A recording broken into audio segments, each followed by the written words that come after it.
Hello, welcome back to me, myself, and I am, rather. Today we'll be picking up where we left off from the last section, Magic and Magism, part 2. Where did we leave off? Our Holy Father the Pope, who is infallible. Yeah, please. Not some stupid lion.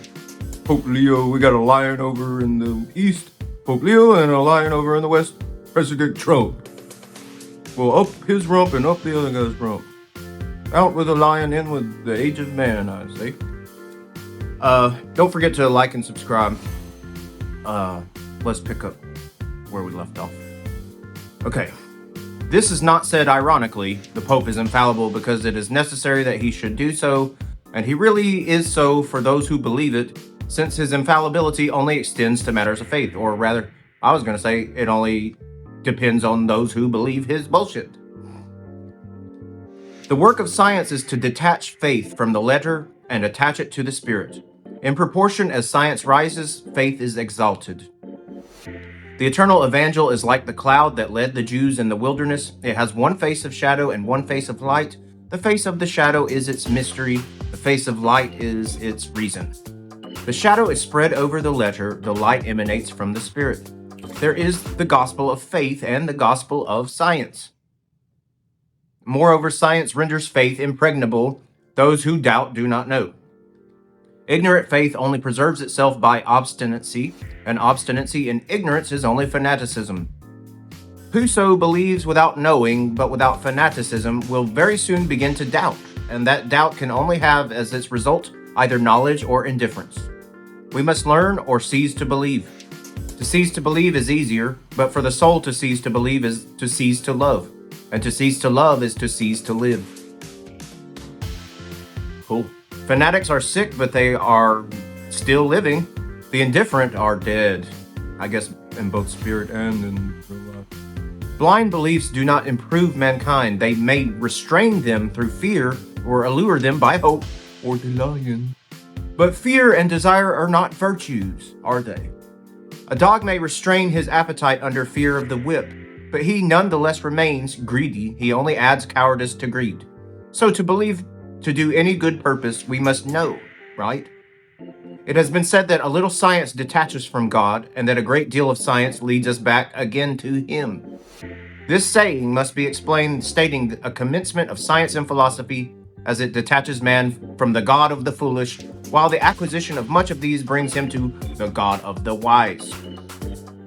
I was going to say something like my cat, Sophia, tried to tear down my tripod. And when she succeeded in doing so, it fell and it scared her, so she ran off under the couch. That's the fear we're talking about. But the true knowledge is fear itself for those that know. And it is not low. Fear is a low measure to control people, but true and absolute knowledge is the very fear. That is the fear of knowing and the revelation, which is coming from a much higher level than the stupid lion, mumbo jumbo. The magist has no need to formulate his faith in God. He feels in himself that supreme power of the true and the God, which animates, sustains, fortifies, and consoles him. Like not anybody else, like him, himself. What need have we to define the light when one can see it? What avails it to prove life when one is alive? When St. Paul was converted, say the act of the apostles, he felt as though scales had fallen from his eyes. The scales which cover the eyes of our souls are the vain conceits of a rash theology and the unhealthy sophisms of a false philosophy. The initiates are the seers, and for the thoughtful, to see is to know is to will is to dare, but to dare with success, we must will and know how to be silent. Never be zealous, says Talleyrand, and the same diplomatist averred that speech was given to us to disguise our thoughts. This political mummery is not to our taste. We do not say disguise, we say reclothe and chastely veil that virgin that we call thought.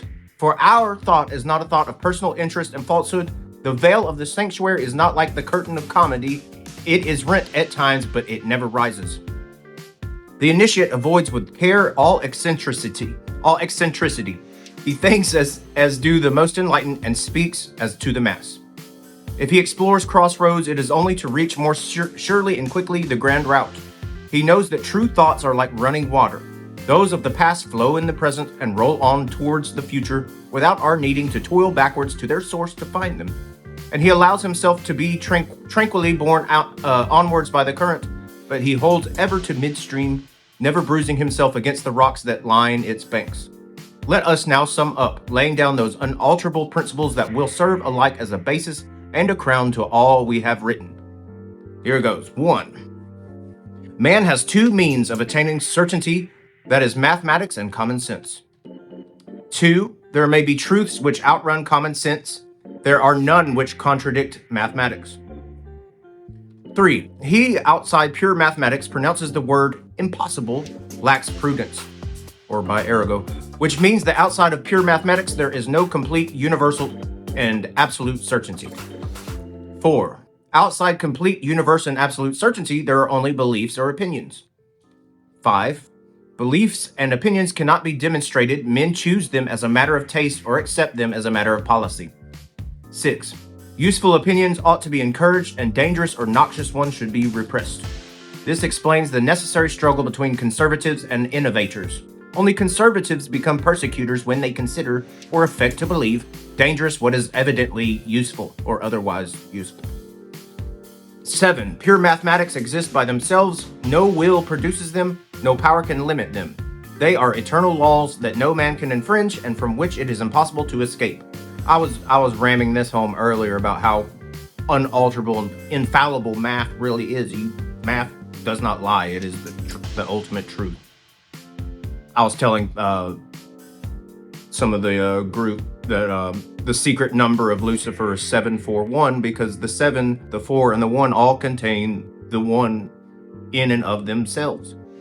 And combined together, they create 3, which is the Trinity, which is a further expression of this source, all coming from the same place. 8. A thing may appear absurd and be true when it is above common sense, but a thing contrary to the laws of mathematics is really and absolutely absurd, and whoso believes in such an absurdity is a fool. The sign of the cross, which is the intersection of two lines, equilibralized one by the other, I have trouble with that word, has always been considered as a divine symbol. It is the Tau of the ancient Hebrews, the Chi of the Greeks and Christians. In mathematics, the sign plus, or the plus sign, represents the infinite, and the X, the unknown. Plus signifies plus more, and the infinite is always more. Develop science as you will, mark its first step with alpha, its last line with omega, and you will still always have before you the unknown, which you must recognize, and your formula remains, I guess that's omega plus X, or the unknown. All that we learn is wound off that unknown which is never wholly unwound.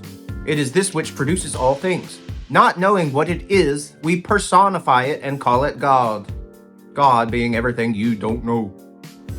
Once it seemed as if this personification was realized on earth, but the God-man died upon the cross, that is on the eternal X, and the cross alone remains for us.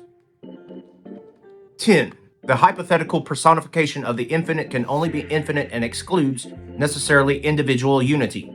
Every individuality is limited by some other, unless it suppresses all others.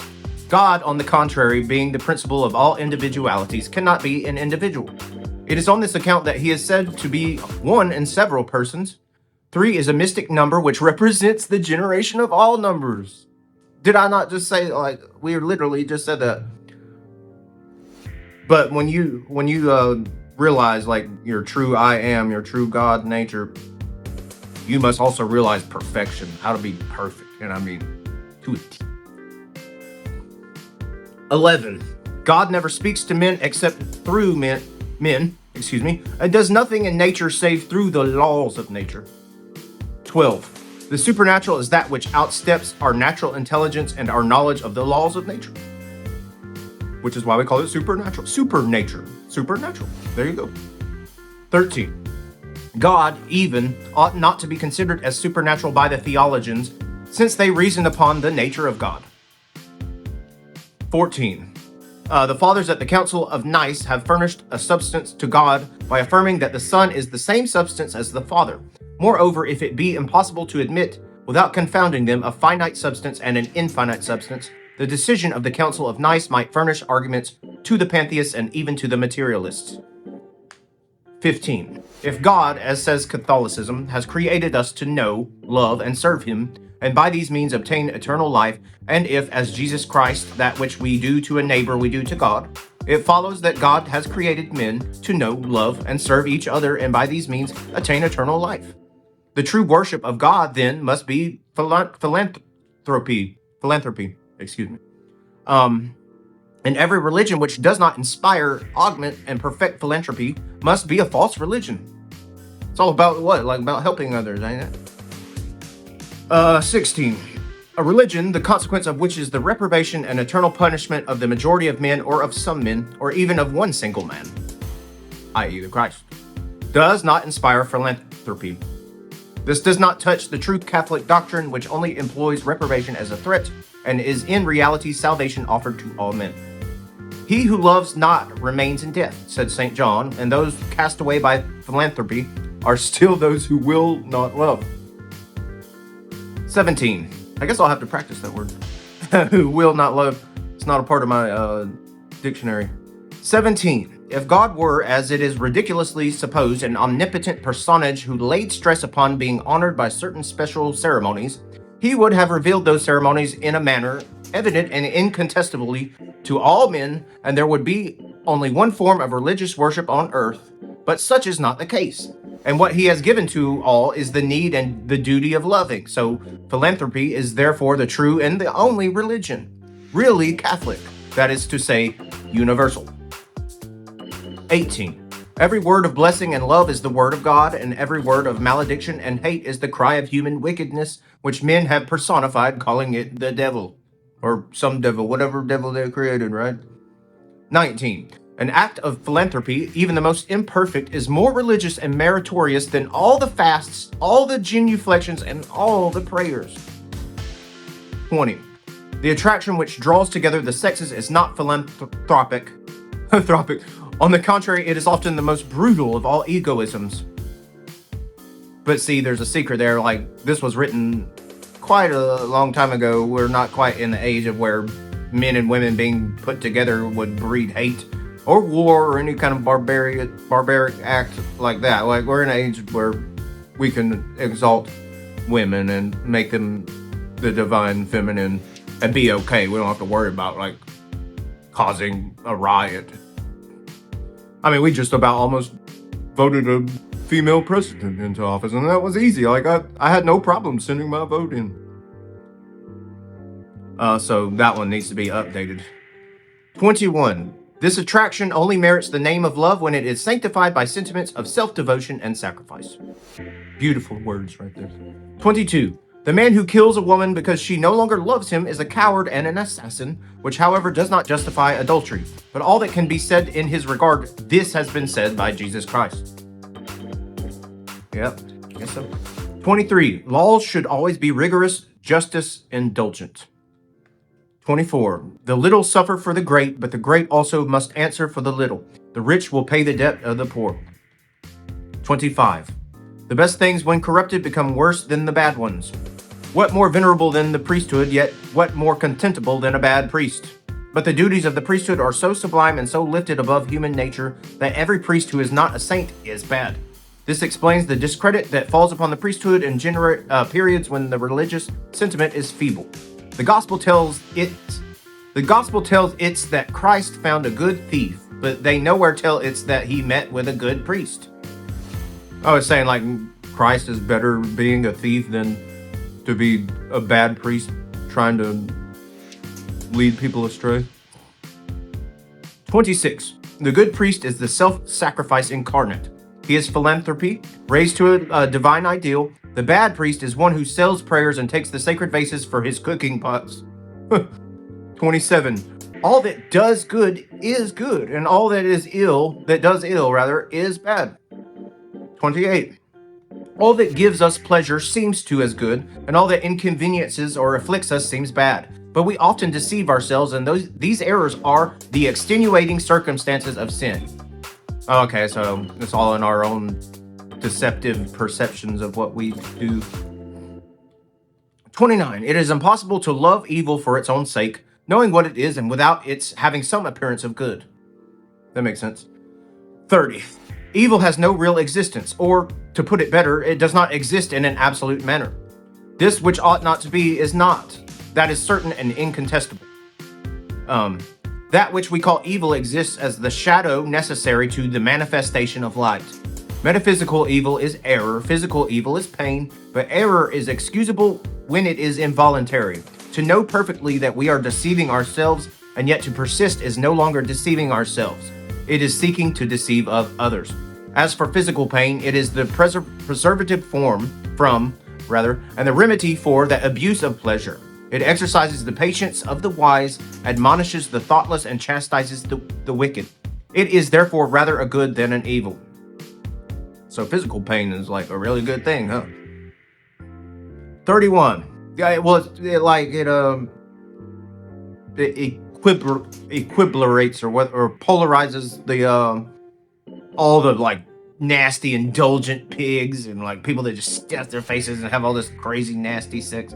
That's what it does. That's what pain and sacrifice polarizes. Boom. It finally neutralized both of those extremities. 31. Disorder in nature is never more than apparent, and all that alleged miracles are either exceptional phenomena or conjuring tricks. It's all nature. That's just saying it's all nature anyways. 32. When you see a phenomenon contrary in appearance to the laws demonstrated by mathematics, be sure either that you have observed imperfectly or that you have been duped or that you have been hallucinated. 33. Truth needs no miracles, and no miracles can prove a falsehood. Exactly. 34. The general laws of nature are known to science, but neither all the forces nor all the agents are yet known. A glimpse has been obtained of animal magnetism, which certainly exists, but science treats it as a problem which it has not attempted to solve. 35. People always ask why the extraordinary phenomena of magnetism are never produced in the presence of men of learning. It is because only few men of learning who witness a phenomenon inexplicable to themselves would have the courage to attest its occurrence. The more knowledge you get, the less these phenomenon seem to be phenomenon. 36. The light that we see is only one portion of the infinite light. It is those few rays of our sun which are on rapport with our visual apparatus. Our sun himself is but a lamp suited to our benightedness. It is but a point luminous in space which would be darkness to the eyes of our body and which is resplendent for the intuition of our souls. Beautiful stuff. 37. The word magnetism expresses the action and not the nature of the great universal agent which serves as a mediator between thought and life. This agent is the infinite light, or rather, for the light is only a phenomenon, is the light bearer, the great Lucifer of nature, the mediator between matter and spirit, which is the ignorant and impostors call the devil, and which is the first creature of God. So the first creature of God was the fucking devil? No, man. God doesn't... You really think God messed up the very first time? No. It was perfect. It wasn't no devil. 38. What is more absurd and more impious than to give to the devil, that is to say, to evil personified, the name of Lucifer, which signifies light bearer? The intellectual Lucifer is the spirit of intelligence and love. It is the Paraclete. It is the Holy Spirit. And the physical Lucifer is the great agent of universal magnetism, man. I'm sorry, it doesn't say man. I was just adding that. Man, it makes so much sense.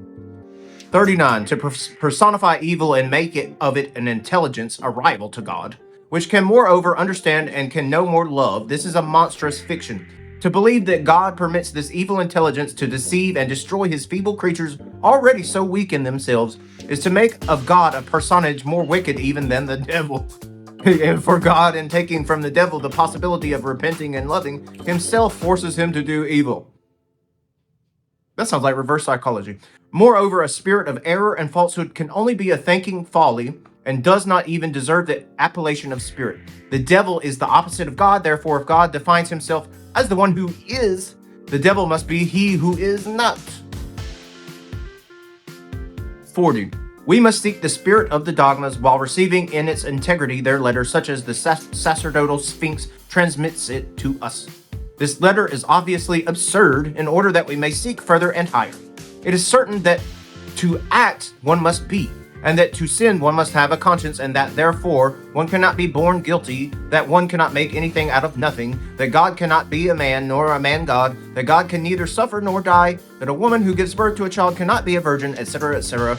No one then can seriously affirm the contrary of these truths so palpable and evident without warning us that there is a mystery in it, that is to say, a hidden sense which must be extracted and understood under pain of becoming either an unbeliever or a fool. You have a choice to make, brothers and sisters. 41. That which excuses the so-called atheists is the deplorable conception that the masses make for themselves of God. Men have endowed him with all their own vices and have imagined they were making him great by exaggerating these two paradoxical proportions. Thus, for an example, pride. God has for object only his own glory. He looks for this glory in the abasement of his rivals, as if he could have any. He tortures for eternity his miserable creatures for his own glory. He has killed his son for his glory. Okay, and then another one of these beautiful tricks. Avarice. Absolute master of all good things. He gives to the larger number of his children only misery and distributes his favors to the smaller numbers only slowly and parsimoniously. Envy. He is the jealous God. He prescribes liberty. He leads astray the reason of the wise and favors by preference the ignorant and the idiotic. Just like the church.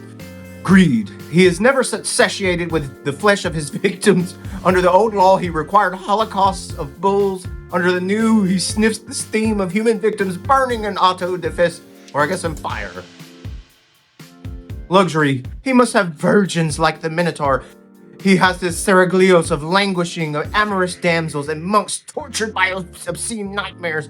He has invented celibacy to create phantoms more immodest than all the Roman orgies and unnatural dreams. Just so what? Just so he can run off with them and have fun with them? Anger. The main topic of the sacred books and collection of sermons is the wrath of God. His fury lets loose pestilences, and in his implacable rage he hollows out a hell for all eternity. Sloth.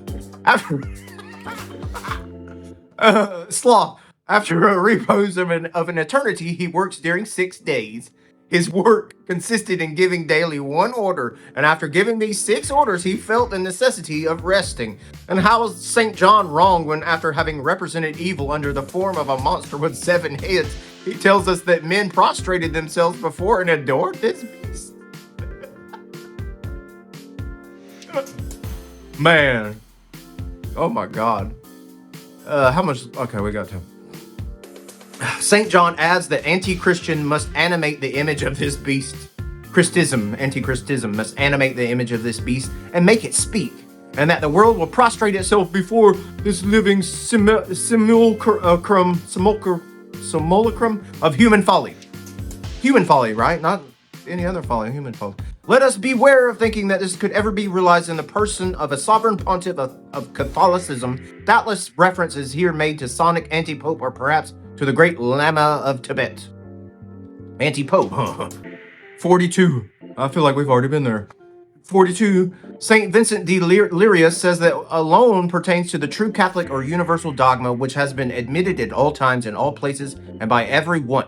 This would simplify symbology marvelously and prodigiously enlarge prodigiously enlarge the church. That sounds like they're trying to boast on their own little thing that they do. 43. Hey, they're most like God, aren't they? 43. It is customary to reply to those who take objections to the teachings of the theologians. Are you stronger minded than St. Augustine? Have you more genius than Bossuet? More intelligence than Fenelon? These questions are very ridiculous when the matter at issue is one of common sense. I'm certainly less versed in mathematics than Pascal, and yet I had lived in the time of that great man, and had he said or allowed it to be said before me that the 2 and the 2 make 5, I should have reckoned this great authority as nothing, and should have continued to believe, or rather to know, that 2 and 2 make 4. Oh, he's discrediting him. Well, yeah, obviously, doesn't beat common sense. 44. These numerals are getting harder to read. The great and learned men who have held their tongues or have spoken in a certain manner have had assuredly their own reasons for speaking or keeping silence. High truths are not suitable for low souls. There must be fables for children and threats for cowards. There must be absurdities for folly and mysteries for credulity. It is through blackened glasses that we can alone gaze on the sun. Looked at through a clear glass, it seems to us black and blinds us. God is for us as a sun. We must walk by his light with lowered eyes. If one tries to gaze fixedly on him, our sight fails us. The most dangerous and the saddest of sciences is theology, for it constitutes itself wrongly a science of God. Rather is it a science of the foolishness of man when it seeks to explain the inscrutable mystery of the divine. I'm just going to leave that one alone. 45. The light of God sparkles in us all. It is our conscience. To do the good to which this incites us and to avoid the evil against which this warns us, these are our duties towards God. 46. God sows the idea of the infinite, and the rays of the suns bring to birth the germs in the planets. I'm sorry, I didn't mean to mess that one up. God sows the idea of the infinite, and the rays of the suns bring to birth the germs in the planets. The animals have issued from the earth like the trees, but no more than the trees did they issue full-formed and full of size. Species have their own embryonic periods as well as the individuals of each species. To imagine that God has first molded a statue of clay to blow later in its face and so to make it a man is to believe a story similar to that they tell to little girls about babies being dug up out of cabbage beds. Is God denied or his glory lessened by declining to look on him as a statuary? It is nature that produces everything progressively and by slow degrees, operating ever through the orderly functions of the forces inherent in the substance. The great substance. But it is the divine word that guides the forces towards the ideal of the form. Nature executes, she does not invent. The thoughts which are designed in matter come only from matter, though matter does not think. From the development of the first living cell to the perfection of the human form, God has said to the forces of nature, let us make man, and his behest has endured through many millions of years which before him were but an instant. Genesis is not the natural history of man, it is the commencement of his religious epopee. The primitive couple is human unity established in the first family of believers.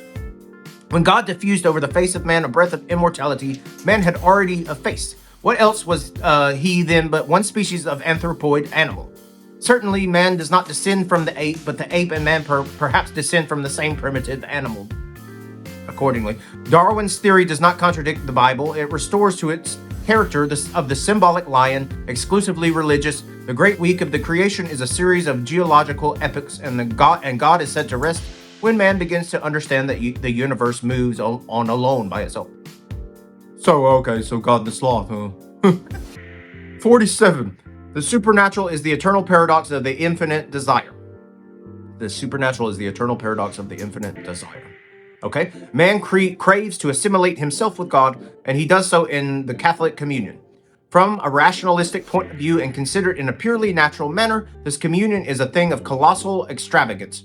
In the Catholic communion, they eat the spirit of God and the body of a man. Eat a spirit and an infinite spirit. What madness! Eat the body of a man? How horrible!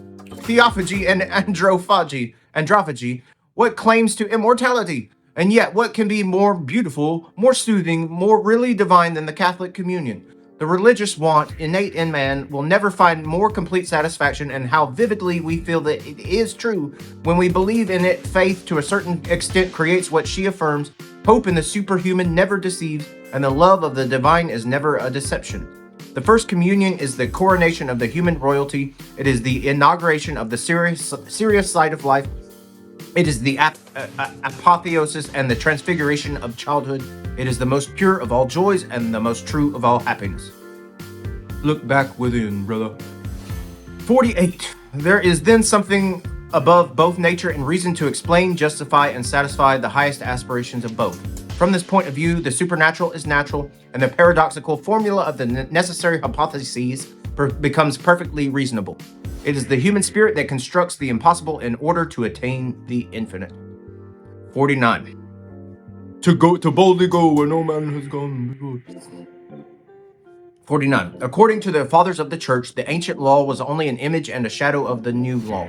The astonishing stories of the Bible are but images. They do not say allegories. The word would have been dangerous. Images of the new dogma inaugurated by Jesus Christ, and the basis of this dogma is that God is personally united with humanity, and that we must love and serve God in man. In a word, that we must love one another, which resumes all the laws and the prophets. There is then nothing true in the Bible which is not in conformity with the Gospels, and the spirit of the Gospels is the spirit of charity. 50. To love one another and not revile, curse, excommunicate, persecute, or burn one another. To love one another and consequently to assist, console, support, and bless one another. Charity is humanity endowed with a divine principle. It is solidarity enriching by self-devotion. It is the spirit of the saints, and consequently the true spirit of the Catholic or universal church. Those possessed with a spirit opposed to this do not belong to the church. But charity in the church ought to preserve above all things the hierarchy and unity. It is rightful to protest against the abuse of authority, but not against authority itself. There exists at present a new sect of Protestants who call themselves Old Catholics, as if the child just born could call itself old, but it has had a grandfather. But the ancestors of these ridiculous Protestants were no Old Catholics, who would have died 1,000 times rather than separate themselves from the hierarchy and authority. Their ancestors are the heretics of all ages, and their great ancestor is Satan, that unsubmitting old Catholic. 51. If religion is to be one, if it is to be holy, if it is to be universal, if it is to preserve and continue the chain of tradition, I guess the chain of control, if it is to rest on a legitimate and hierarchical authority, if it is to realize and give what it promises, if it is to have some signs of power and consolations for all, if it is to veil for feeble visions the eternal truths, if it is to unite in one sheaf all the aspirations and all the hopes of the most exacting souls, it can only be Catholic. And all nations soon or late will return to Catholicity, when some God-enlightened Pope boldly disavows the petty passions, full of greed and hate, of clerical Catholicism, when a learned clergy shall be competent to reconcile the lights of reason with the obscurities of faith, and when worship freed from material interests shall be no longer an object of mercantile enterprise. This will be because it ought to be, and it will then be discovered that in the Christian dogmas there are, as in the earlier portions of the Bible, images and shadows of the religion of the future, which already exists and might designate itself as Messianism, Paracletism, or better still, absolute Catholicity, and which will be the light of all spirits and the life of all souls. Well, so the way he ended that there, the last several passages need to be brought to standards of modern day times. The Catholic Church does not do a damn thing these days. They're not in control of shit. I mean, they can elect a new pope, call him Leo the something, who gives a fuck. But that's not going to change the fact that they have no power. They have nothing. That is the way of old. That was a couple hundred years ago when the church was still in power. The new religion of the future, the universal religion, is actually Baha'i faith. Currently, it is in the Baha'i faith. They accept all beliefs, all systems, all people together, and their one goal is to build a new heaven and a new earth. And take everything else that this genius philosopher said and just shave off those antiquated viewpoints. Then you can see we were meant to be in communion with God. I am, you are, I see myself in you, you see yourself in me. We're both God, we're both made the same.